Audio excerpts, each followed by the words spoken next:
And we are live. Okay, so welcome to Pre-Algebra Session 2, Lesson 2. There's a dog here. I'm going to put her down. She has eaten. It is not learn math for an hour and then you can have your supper.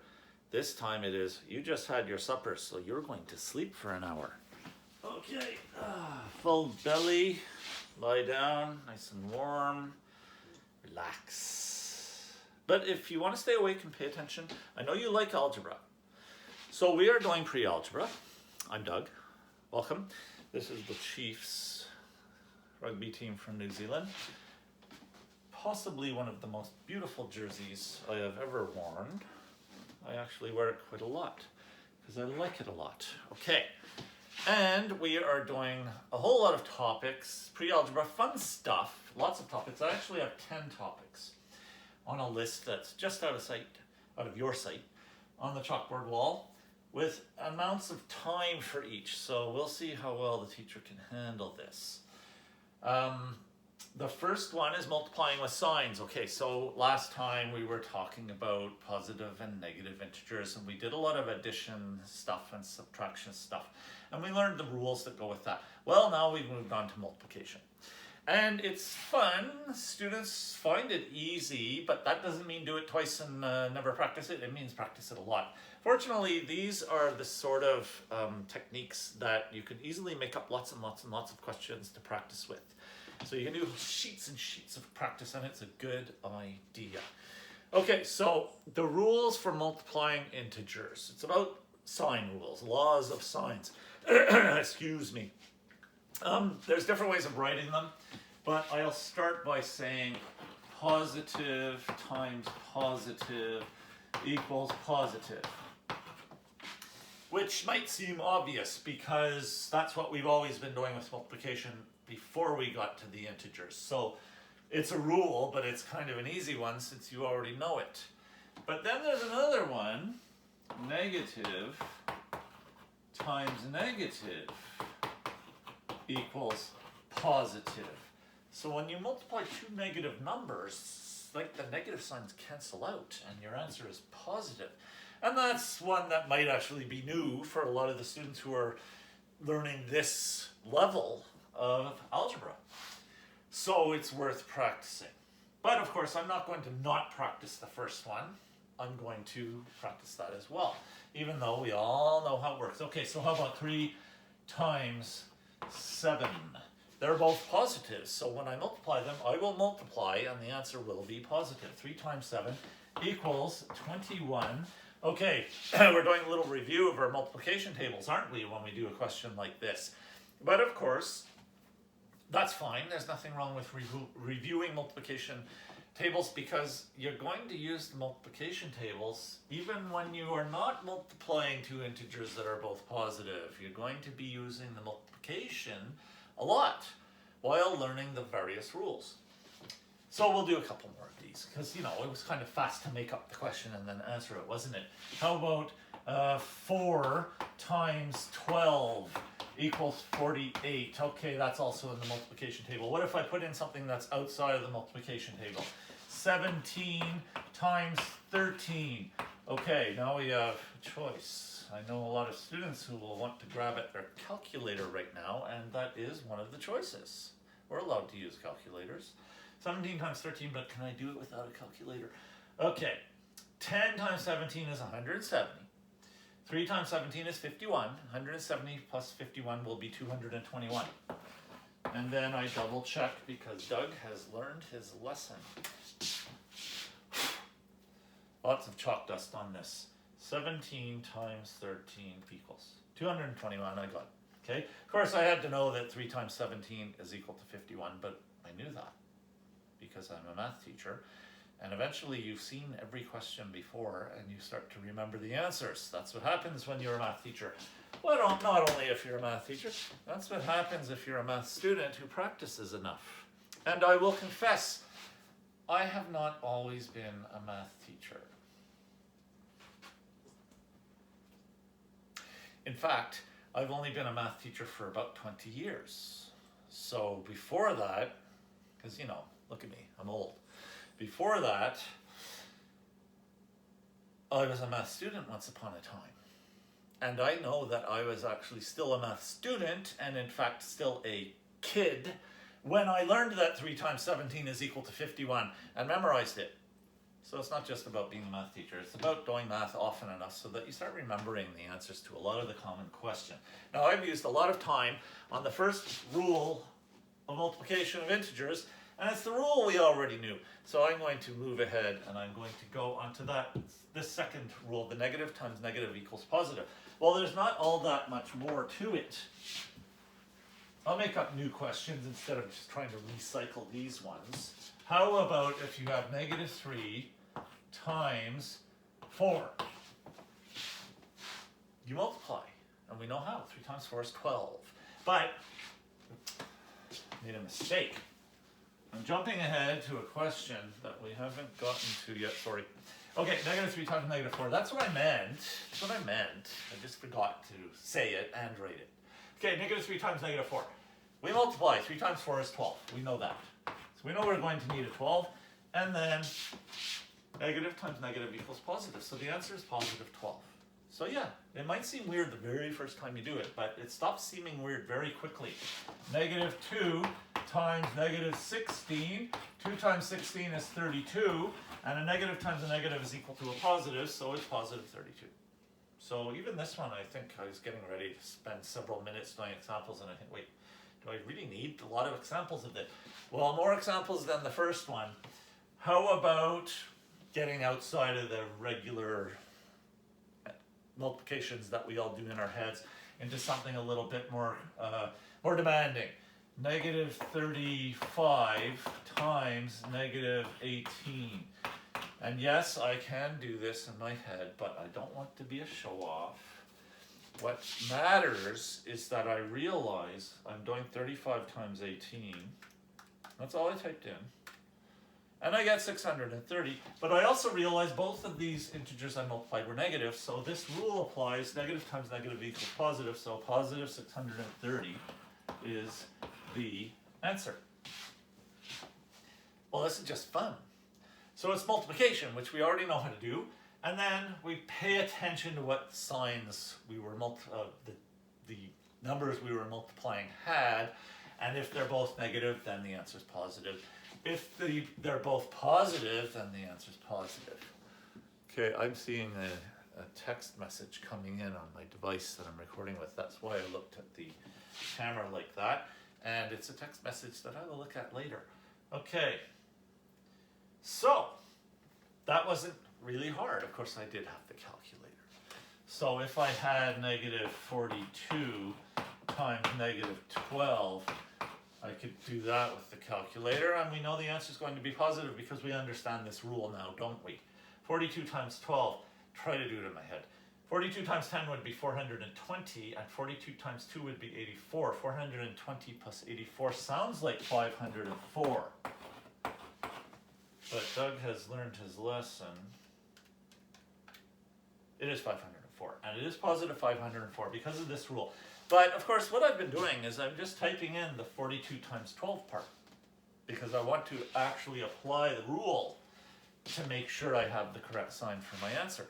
But of course, a scientific calculator will allow me to type in negative 42 times negative 12 equals, and it still gives positive 504 as the answer because the calculator knows this rule too. Yeah, but we do not want the students to be relying too much on these button pushes. We want the students to be learning the rule, and it is convenient though that we can do this. Calculators are pretty smart at remembering math rules. Okay, I think that might be enough examples of this, so I'm going to move on to the third rule and the fourth. Because the third one is positive times negative. Okay, we knew that was coming. Both positive we did, both negative we did, but now we're doing positive times negative. And positive times negative will give a negative answer. But I may as well go ahead and say, wait, what if the negative one comes first? Negative times positive also gives a negative answer. So we need to practice these. One positive, one negative, that's what I'm doing, but it doesn't matter which one's first. So let's make some questions. And no, I'm not going to recycle these by just erasing some of the negative signs. I have imagination. I'm going to come up with some new ones. How about negative 5 times positive 3? And, well, that had the negative one first, so I'll do one that has the positive one first at the same time. 8 times negative 7. And these, of course, are in our multiplication tables that we already know very well, so I don't have to go and grab a calculator, do I? 5 times 3 is 15.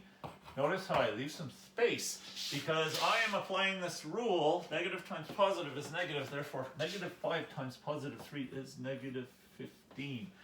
8 times negative 7. 8 times 7 is 56. Same rule, different rule, same rule. Doesn't matter if it's the same or different. One negative, one positive. When I multiply them, give me a negative. Applying the rule. So, we can write all of this. It's a lot of writing though, isn't it? Another way of remembering is, well, if they're both positive, or if they're both negative, the answer is positive. But if there's one of each, the answer will be negative. It really is the same thing. It's just finding different words to say it. And so long as the words that you use to say it are correct, well then any way of remembering how to do this is just as good as any other to me. So, one of each, one positive, one negative. Doesn't matter which one's first. Answer's negative. And then bigger number. How about 14 times negative 14? Ooh, I'm doing 14 squared. Do I know 14 squared? Is it 196? I think it is. But as usual, if we need to, we reach for the calculator. How much time have I used? 14 times 14. Didn't bother with negative signs on the calculator. 196, yes. But one was positive, the other was negative. So the answer is negative 196. I am applying the rule. How about negative 100 times positive 44? Can do that one in my head. Okay, 100 times 44 would be 4,400. But one of them's positive, one of them's negative, so it's going to be negative 4,400. We can do this. It's worth spending a bit of time on, and I did say in my little list over there, spend 13 minutes on this. And I have spent 12 and a half minutes on it. So important, very important. Important enough that even though it was the very first topic of 10 topics, I used almost a quarter of the time I have put aside for this lesson on it because it's important. Even though we already knew the first one. It's important because the first one's only the first one. There are 3 others. And these are extremely important. You do not want, when you're doing a longer, more complicated math problem in the future, you don't want to be slowing down and wondering, wait, what rule do I do? These are integers. I see some negatives. I see some positives. I don't know what to do. I better slow down and think. You want to be thinking about the math you're learning. And when you encounter something like this, you want to be able to apply the rule correctly. So that's why you need enough practice. Next topic. Not really a very different topic. It's just to do the same thing with different notations. Because I've been using this multiplication symbol, but as we all know, there are different ways of showing multiplication in math. So let's do some of those. And no, I don't have very much time for this topic, only 3 minutes, because I'm hoping that's all it really needs. But I'm erasing all of this. Should I ever? Maybe I shouldn't have erased that. So we're still applying it. But you know, we also need to be able to remember those rules. So maybe I did that on purpose. Yes. Okay. So the different notations, let me just scroll on my notes here. Okay, because we know that you can use that X multiplication symbol, but in math you also can have, how about 8 times negative 9? Okay, so I didn't use an X, I used the big dot multiplication symbol, which is useful in algebra because in algebra you often use X as a variable, and the letter X variable looks a lot like the multiplication symbol X. So it can become confusing, and then you can use this instead and it becomes less confusing. This is one of the reasons that we do it. So 8 times negative 9, well, we're applying this, we're getting more practice on those rules. One's positive, the other one's negative, the answer is going to be negative. And 8 times 9 is 72, so it's going to be negative 72. The fact that I use this symbol doesn't change anything. How about this one?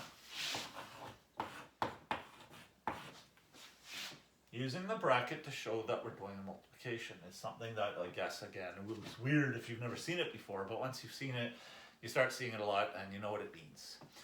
And so I'm multiplying 8 and negative 9. I know the answer is going to be negative 72 because 8 times 9 is 72, and one of these is positive and the other one's negative. It's the same rule.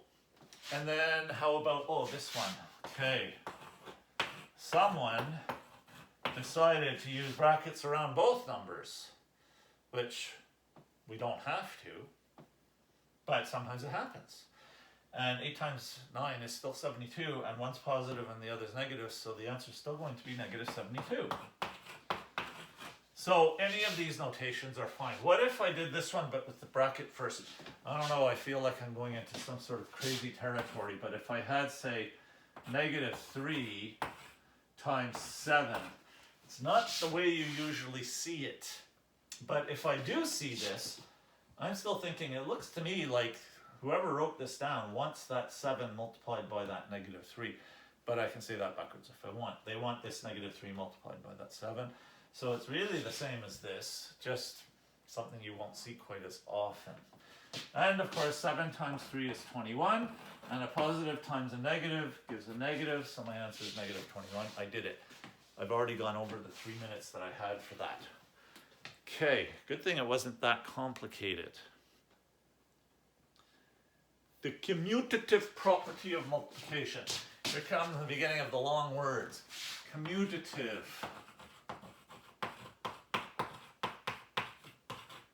I'm not going to write property of multiplication, just commutative. And I'm going to erase this. And this one is another topic that I only have put aside 3 minutes for. That is the one which we already know, but now we're going to try it out with integers. We already knew that 3 times 7 is equal to 7 times 3. Okay, I wrote it with that multiplication. 3 times 7 written this way is equal to 7 times 3. That is the commutative property of multiplication. And of course it applies, and of course all these answers are 21. 3 times 7 is equal to 21. I'll finish it there. 21 equals 21. We knew that. So it doesn't matter which number you put first when you multiply. Now let's do it, but applying it with some integers. Negative 4 times negative 5. Is this fitting in my window? Yes, it is. 4 times 5 is 20. And a negative times a negative is equal to a positive. So the answer is 20. But if I write negative 5 instead times negative 4, I realize that because of the commutative property, this is really the same question. And I'm still doing 5 times 4 is equal to 20. And I'm still doing negative times negative is equal to positive. I get the same answer. It doesn't matter which one I put first. That's useful to know. And it's something we already knew. But it's something that still applies when you have integers. How about negative 3 times 8? Okay, now we have the one positive, one negative situation. And is that the same as 8 times negative 3? And the answer is yes. Why? Because of the commutative property. So 3 times 8 is 24. But my answer is negative because one was negative, the other was positive. 8 times 3 is 24. My answer is negative because one is positive, the other one is negative. That's those laws of signs, they work. So I've tried both negative, I've tried both positive, I've tried one negative, one positive. It works. I'll do one more where I'll do, say, positive for 17 times negative 4, not 3. You already know that I know 17 times 3 is equal to 51. 17 times negative 4 equals negative 4 times 17, which equals negative 68, of course. Because 4 times 17 is equal to 68, and I am multiplying one positive with one negative, and it just doesn't matter which of them was written first. Commutative, we're done with that one. Okay, how am I going? 13, 16, 19. I'm starting to go a little bit over the time that I planned. So now I'm going to do the associative property, and I put aside a bit more time for that. Oh, look, I can erase commute because I don't want to commute because it uses up so much time. So I'm going to associate. I'm going to associate instead of commuting because I am going to write associative. Will I be able to do this without it becoming messy? Associate. Yeah, that's a little messy. Associative. Oh, now I have an uppercase I here and a. Okay, the associative property of multiplication is another one that we've learned before, which is why this is fun and easy. But we're going to apply it to integers. So, doing it without any negatives at first. 4 times, I'll use this symbol, times 5 times 6 is equal to 120. And it's positive 120. I have 3 integers. They're all positive. So my answer, no matter how I multiply them, I'm doing positive times a positive, so my answer is going to be positive. So I'm not applying any rules of signs, nothing much new here, but it's the order of multiplication, because when I multiply these, I'm multiplying and then I'm multiplying again. No matter how I do it, trying to do it all at once in my head, I'm doing a multiplication followed by a multiplication. So 4 times 5 is equal to 20, but then I multiply that by 6 and I get 120. But I could have done 5 times 6 is equal to 30, and 4 times 30 is equal to 120. And it's the same answer, because it doesn't matter which pair of numbers we start with. And we did talk about this a little bit last lesson. Only with positives, 1/3 way of doing it, 4 times 5 times 6, not as easy to write. Oh, I don't even need the equal sign yet. I can do 4 times 6 first, the outer two, I can. 4 times 6 is 24, and then I have to multiply the 24 by 5, and 24 times 5 is equal to 120. So we already knew this, and we did talk about it last week, and I'm just reminding you of it because now we will apply it with integers. Look at my notes here. I give myself a little bit of extra time for this because you can get more variety once you start with the integers. You can get some more variety in the questions. So I'll start another question here. -3 times 7 times -2. Oh, now I have 2 negatives. And again, we know how to multiply a positive with a negative. We know how to multiply, I said that correctly. We know how to multiply a negative with a positive. Should say the things that go with things I'm pointing at. We also know how to multiply a positive with a negative. We know how to multiply a negative with a negative. Well, we know how to do the rules. But again, we're only doing one multiplication at first. And then we multiply the answer by the remaining number. So let's do this. I am slowing down a little bit. -3 times 7 is equal to -21. 3 times 7 is 21. Negative times positive is a negative. Okay, I'm doing it. But that -21 still has to be multiplied by -2. And 21 times 2 is 42, but a negative times a negative is equal to a positive. So it's positive 42. So I didn't really do anything new here. I just applied the things that we just finished talking about. Laws of signs and the associative property. But there are other ways of doing it. See the 3 different ways I managed to do this one. So let's stretch our little our muscles here. Okay, we did -3 times 7 first. How about I do the problem over again? But this time I'm doing 7 times -2 first, which gives me -14. So I have to do -3 times -14.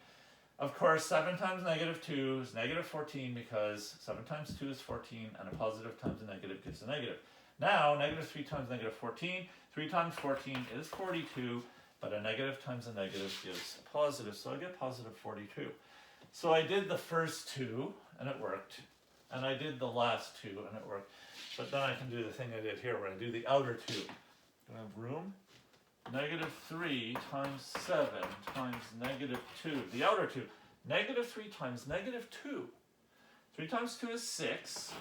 And a negative times a negative is a positive. So it's positive 6, which still has to be multiplied by this 7. 7 is positive. 6 times 7 is equal to 42.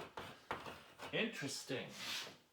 The negative signs canceled earlier, and we ended up with just positive times a positive for our final step. That didn't happen in either of these. We ended up doing more than one of the rules of signs. What am I doing for time now? Now I have to do little subtractions in my head. I only have less than 2 minutes left for the planned amount of time for this question, but I guess I've covered it, because this ended up being so versatile, this example. I will erase, but I have a bit of time left, so I'll do one more. I know that last week, the last lesson on this topic, I did one example with 4, not enough chalk. One example with 4 values. And yes, this set of rules still works. The associative plus all the rules for multiplying integers still works, no matter how many numbers. So it's not only when there are 3. What if there are 4 or 5? Negative 4 times 5 times negative 6 times 8, there. And again, there's all this variety in the order in which I can do these. In fact, too many different varieties, too much variety in how I can answer this to show every possible example, because I'm running out of time. So I won't. What I'm doing first is I'm saying negative 4 times 5, that is going to be negative 20. 4 times 5 is 20, negative times positive, negative 20. Okay, but I still have to multiply that by the answer I'm going to do this one. 6 times 8 is 48, but a negative times a positive is a negative. So I did 2 multiplications, and both of them gave negative answers. 20 times 48, of course, is going to be 960. Negative times negative is equal to a positive, so it's positive 960. Doug has learned his lesson. I'm quite confident about this, but 20 times 48, yes, 960. Okay, so that works. Let's do it one more time. Negative 4 times 5 times negative 6 times 8. This time I'll keep the negative 4 and I'll keep the 8. And 5 times negative 6 is negative 30. Okay, I'm sorry for stepping off camera. Negative times negative, 4 times 30, that's 120, and negative times negative gives a positive. So I have 120, which has to be multiplied by 8. 8 times 100 is 800, and 8 times 20 is 160, and 800 and 160 would be 960. So no matter how I work my way through this problem, if I obey the associative rule and the rules for multiplying integers, I'm going to get the correct answer. And that's good, because I feel confident, and I hope you feel confident, and I need to move on to the next property. Bit of erasing is necessary, and maybe a sip of my sugar water.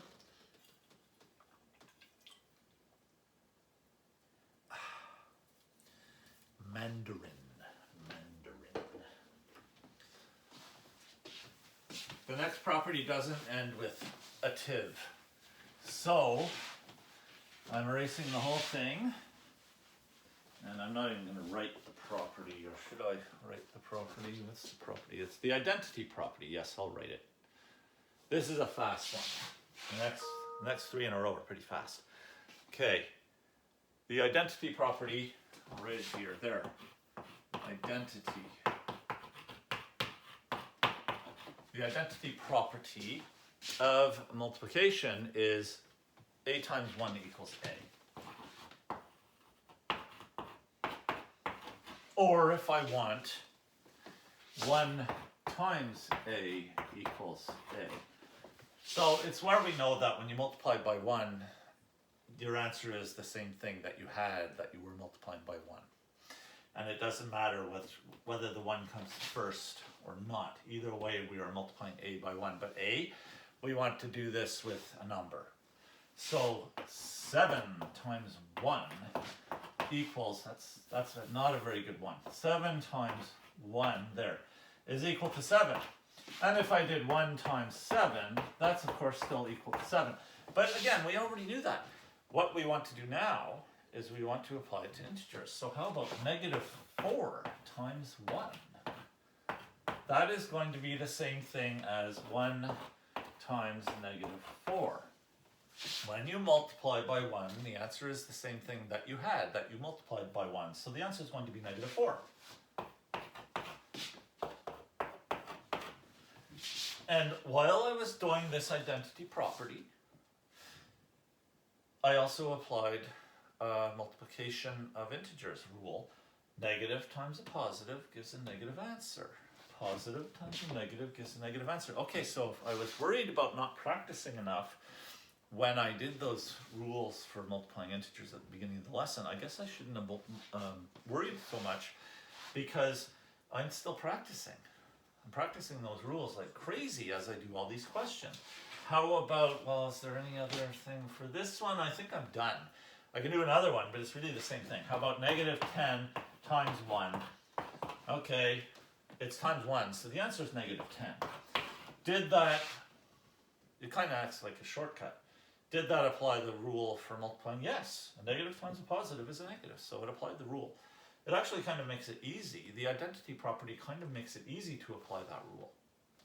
It's like you have two different ways of getting the same correct answer. Okay, I did only have a couple of minutes put aside for that, and it's a good thing, because there is something else I have to do. After the identity property, I have the got another ative, the multiplicative property. Multiplicative.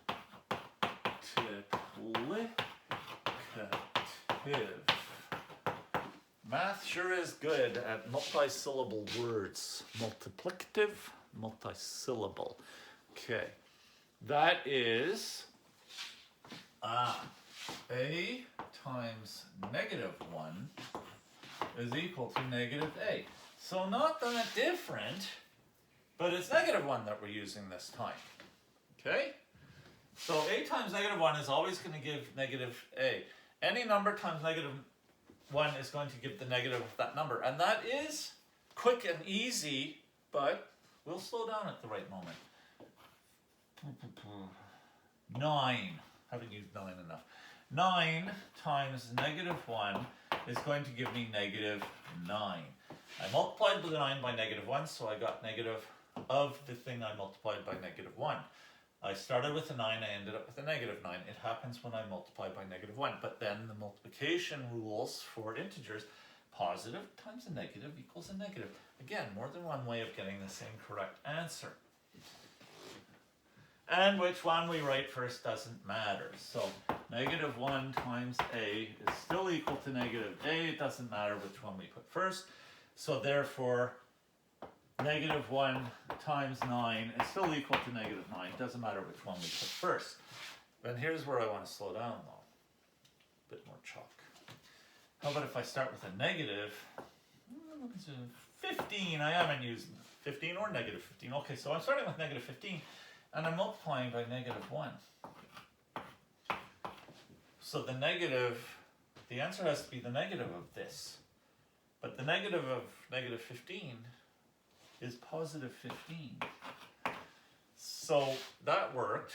And again, applying the law of multiplication that we started with, we have a negative times a negative. 15 times 1 is 15, and a negative times a negative is equal to a positive. So this works. But you can see it as being, when you multiply a number by negative 1, it flips the sign of the number that you multiplied by negative 1. Because when we started with a positive 9 multiplied by negative 1, it flipped the positive 9 into a negative 9. But when we started with a negative 15 and multiplied by negative 1, it flipped the sign of the negative 15 into a positive 15. It's cool. One more like that. Negative, how about 200? Really big, hard problem. Negative 200 times negative 1. Okay, I admit it, it's not big, it's not hard. 200 times 1 is equal to 200. And a negative times a negative is equal to positive, so that's finished, but also I flip the sign. The negative 200, when multiplied by negative 1, flips into a positive 200. All sorts of different ways of looking at it that keep on reinforcing each other. That's good. That's the multiplicative. Now the zero property. The zero property. That's a shorter word. After writing multiplicative, and cumulative, and associative, I'm going, did I already do cumulative? No, it was commutative. Okay, the zero property. Zero property, I may as well write it zero. Zero. Zero property is, with the a times 0 equals 0. We knew this. Or we could write it backwards. 0 times a equals 0. When you multiply by 0, the answer is 0. Now we try it with some integers. First positive. 6 times 0 equals 0. We already knew. 0 times 6 equals 0. We already knew. Let's try a negative though. Negative, used everything, haven't I? How about 2? Negative 2 times 0 equals 0. Okay, again, a good reason to slow down. Or write it backwards. 0 times negative 2 equals 0. But I'm slowing down because we didn't write negative 0. When you multiply by 0, the answer is 0. And 0 doesn't have to have a positive or a negative sign. So it's like we're not applying a rule from before, or is it? No, it's not. It's not that we're not applying a rule before, because the rule from before doesn't apply to this situation. Negative times a positive is a negative. Negative times a negative is a positive. We're learning this. We've learned it. But 0 is neither a negative or a positive. So I'm not applying those rules. I'm just applying the 0 property. 0 property is kind of different and unique, but it's also not very hard, because I find students find it easy to remember that multiplying by 0 is equal to 0. And they also find it easy to remember that I don't need to write a plus sign or a minus sign when my number is 0. That went quickly, and I needed it to. What's next? Aha! This one I wanted to give a bit more time for. I have enough time. Really, the only pressure about this lesson is making sure I don't accidentally spend too much time on one of the topics and then end up only covering 9 or even 8 of the topics by the end of the lesson. Whew. Of course, if I had to go over my hour by a little bit, I think I would be forgiven. I hope so, because it's happened before. Okay. Oh, I can erase this 0 property. We're finished with the 0 property. We are doing the order of operations. PEMDAS. PEMDAS. Right here.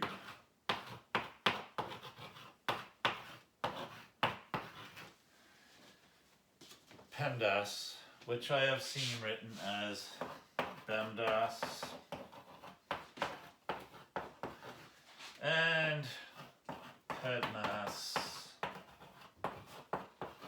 and PEDMAS. They all mean the same thing. The differences are, because we're trying to make it a word you can say out loud. PEMDAS, PEDMAS, it's a word. It sounds like a word. It's easy to remember because it's a word.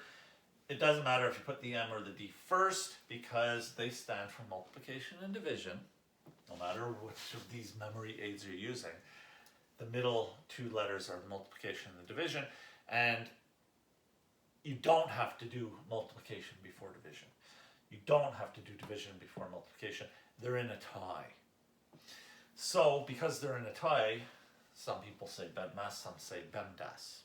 And then there's the P and the B thing. B for bracket, P for parenthesis. It really means the same thing mathematically. As far as the order of operation is concerned, if you see one of these other variations, don't let it bother you. It's really the same thing that you're learning. The one we're using is PEMDAS. That's the one I'm using for this lesson. And it means do parentheses first, then do exponents, then do multiplication and division. I say it like that because I don't have to do multiplication before division. In fact, I would do this multiplication because it came first as I was reading. If we're reading from left to right, we see multiplication first. I said it first. But also in the math problem, if you have a tie, if there's a multiplication and a division, do the one that you got to first when you were reading from left to right. That's the tiebreaker. It doesn't mean multiplication always wins, and it doesn't mean division always wins. And then after multiplication and division, then we're allowed to do our addition, slow down, say the syllable, Doug, our addition and subtraction, and they're also in a tie. You don't have to add before subtracting. You don't have to subtract before adding. We always put the A first because PEMDAS sounds better than PEMDSA. It's easier to say. But again, they're in a tie. So if you have a tie, whichever one you get to first as you're reading from left to right is the one you do first. Okay, it took a lot just to say that. So let's look at some examples. And I know that I've taught the same students geometry recently. And in geometry, we got into that E for exponent thing. So it's a little awkward because you get to the E for exponent thing, the order of operations, when you start going area of a circle or the surface area of a sphere, because there's an exponent in the formula. But I'm explaining this to students before I taught them PEMDAS. So sometimes you sort of learn a rule after you've already applied it a little bit. That happens sometimes. We're more focused now, though. We're not focused on the exponent very much because we're more focused on, okay, this order of operations, which we already knew about, being applied when you have integers. When you have some positives and some negatives, we have to re-practice the order of operations. Now that we have inserted negative signs into some of the numbers that we're working with. So how about, look at an example. I have examples that I don't want to reuse, so I'm just looking at them and making up new ones.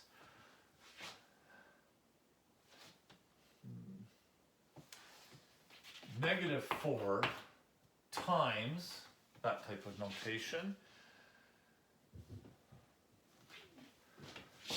-12 plus 6.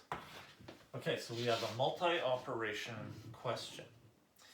And we have seen these before, but now we're seeing, some of the values, some of the numbers in our operation, in our question, have negative signs. So we have to apply the rules for integers at the same time that we're applying the order of operations.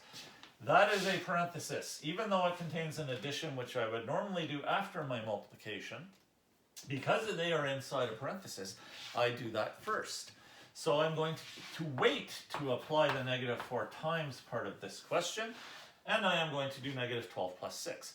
Once I get an answer, I don't have to write it inside the parenthesis because I'll have a single answer. So that's there to get me to do this addition first before I multiply. So when you have a reason that you want someone to do an addition before multiplication, parentheses makes it work. Okay, so -12 plus 6, that's something we were covering last week. We have a negative and a positive, we are adding them. So what we do is we subtract instead. 12 minus 6 is equal to 6, but the answer is going to have the sign of the bigger number that we were adding. So it's going to be -6. And now we're down to something that I said I hadn't practiced enough at the beginning of the lesson, and here I am practicing it some more. We have a negative times a positive. We are multiplying. 4 times 6 is 24. Negative times negative is equal to positive. Positive 24 is my answer. I'm applying the order of operations, and I'm applying these laws for multiplying integers at the same time, and I'm also applying laws for adding integers that we covered last time at the same time. We bring it all together when we do the PEMDAS problems. Another one. How about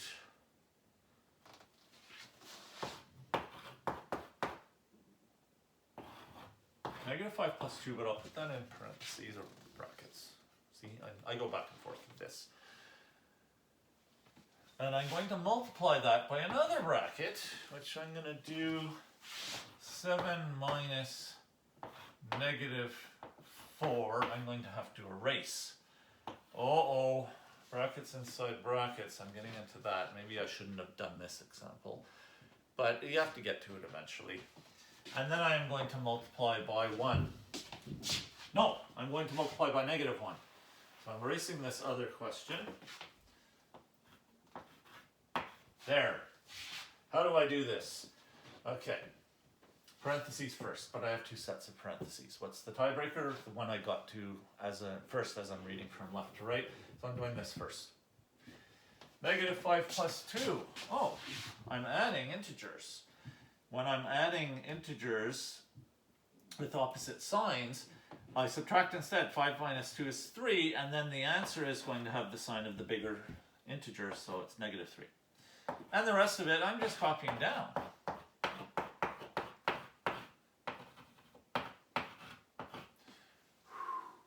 So I can end up using quite a lot of paper with these multiple step problems. But if I rush through it and try and do too many things at once, I'll end up making a mistake because of it. So I highly recommend using a little bit more paper. You can write smaller if you want to try to avoid using too many sheets of paper. You can try writing a little smaller, but doing your question over a bunch of lines. I like doing a new line where I only did one thing. So all I did was this parenthesis. Negative 5 plus 2 is negative 3. That's all I did. Next. Oh, I'm multiplying. Do I multiply? No. There's another parenthesis. So I have to do that first before I multiply. So this negative 3 times part, I'm just carrying that down. Kind of the way I carried down all this stuff from the first line to the second. Now, what's going on in here? Is this a parenthesis inside a parenthesis? That can happen. But it isn't really. This one is there just because it's a negative. I'm subtracting a negative, and we often put this little brackets around the negative 4 to stop these two minus signs from sort of blending together so that when you read them, you don't realize there were two. We see, it's minus a negative. I'm subtracting a negative. What do I do when I'm subtracting a negative? I add instead. 7 minus negative 4 is the same as 7 plus 4. And 7 plus 4 is 11. And at this point, I don't need the parenthesis anymore because I converted it all into an answer. But I still have to carry down this times negative 1.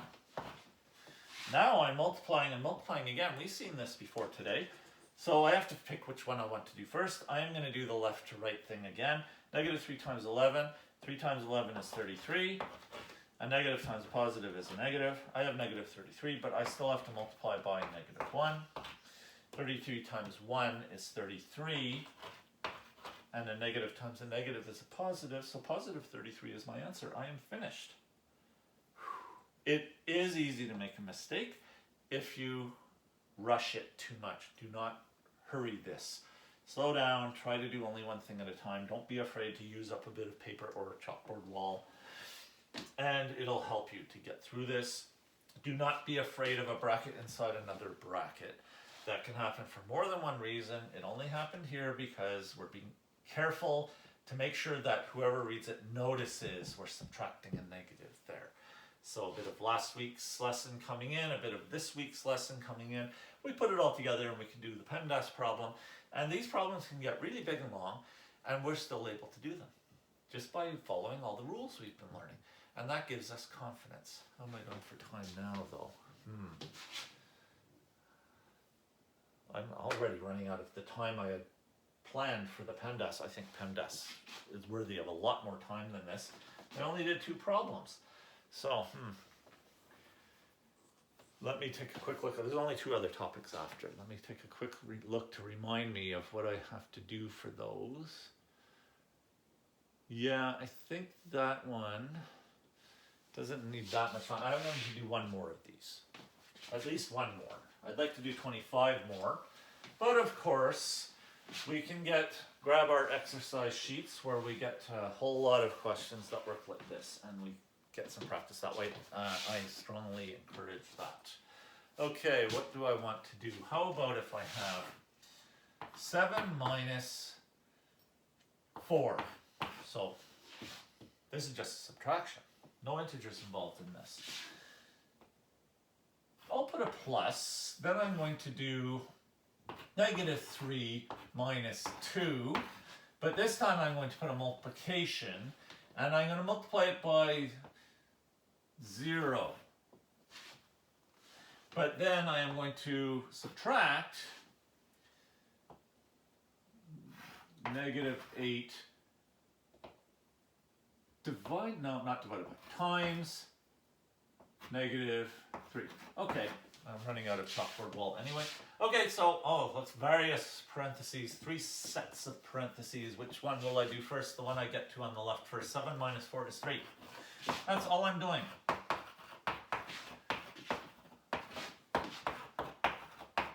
It looks like it's going to take forever, but it quickly simplifies. And the lines you write get smaller and smaller. Have to do this parenthesis before I can do this addition or multiplication parenthesis. Left to right, I got to it. It's time. 3 plus, carried down. Negative 3 minus 2. I am doing a negative, subtracting another number. I add them, and they're both. The answer is going to be negative. We did that last week. I can write it in a bracket just because it's a plus followed by a negative answer. Negative 3 minus 2 is negative 5.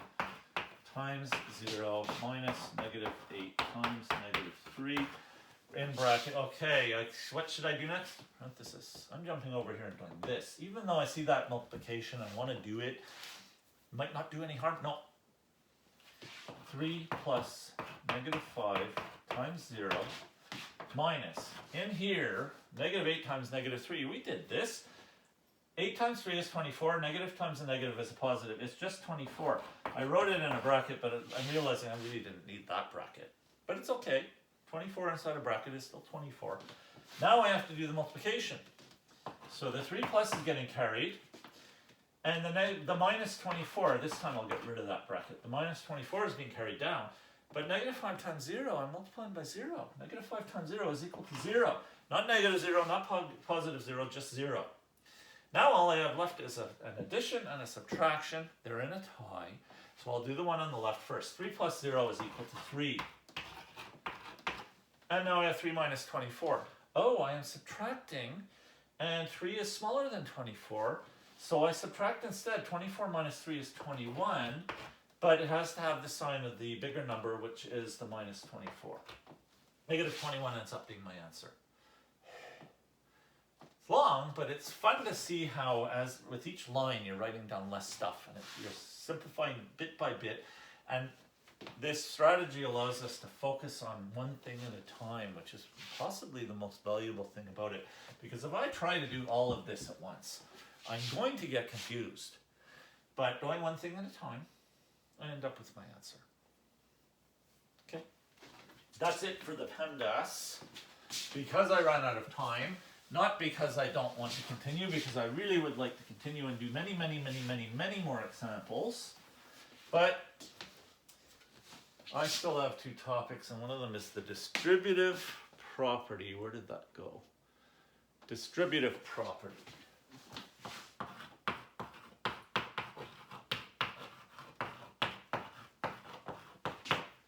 There. Oh, that's messy. Okay, distributive property.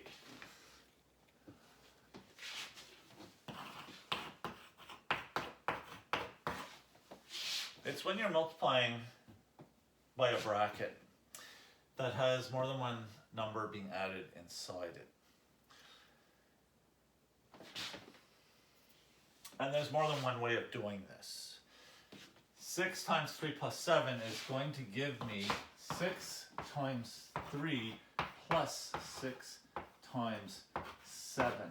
It might not be the way we would normally do it, but it works. We distribute that 6 multiplication across the 3 and the 7, which means I'm multiplying the 3 by a 6, but I'm also multiplying that 7 by a 6.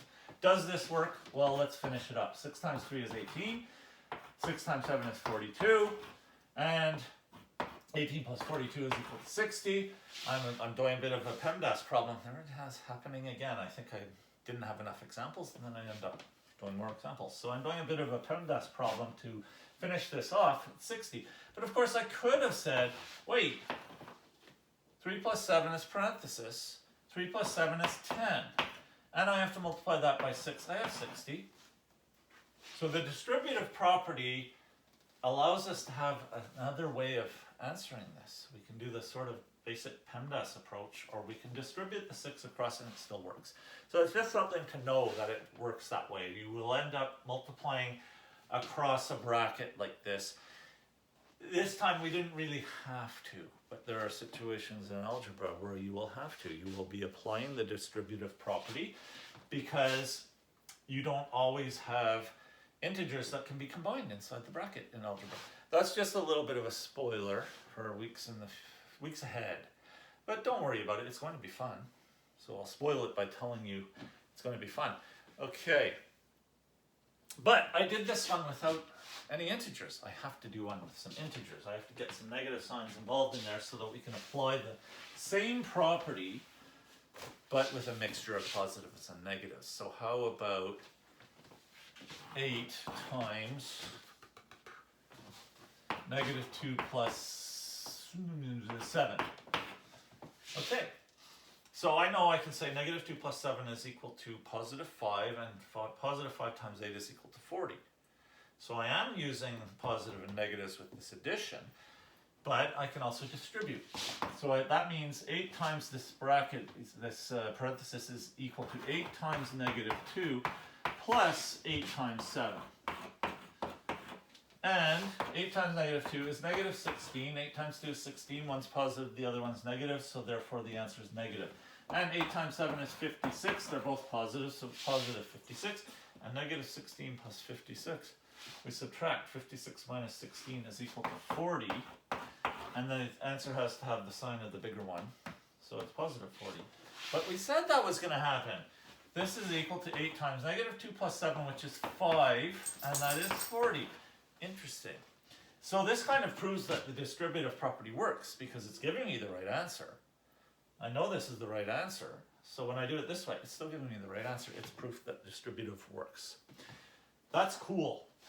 How about if we have negative 6 times negative 4 plus negative 3? There. Everything's negative. I know negative 4 plus negative 3 is negative 7, and negative 7 times negative 6 is positive 42. I'm getting good at this. I know that, but I can also distribute. Negative 6 times negative 4 plus negative 6 times negative 3.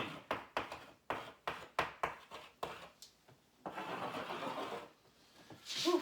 Negative 6 times negative 4, 24. Negative times negative is a positive, plus negative 6 times negative 3, 18. Negative times negative is a positive, so it's 24 plus 18, which is 42. What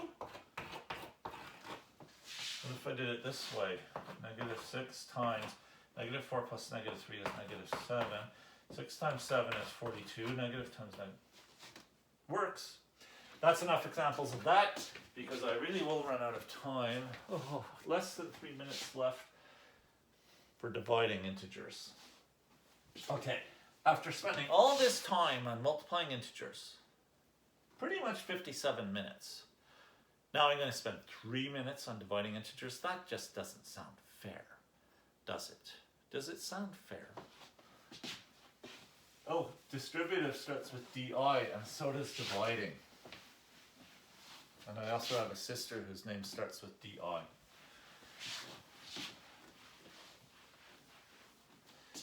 Okay. Oh yeah, dividing. Dividing integers.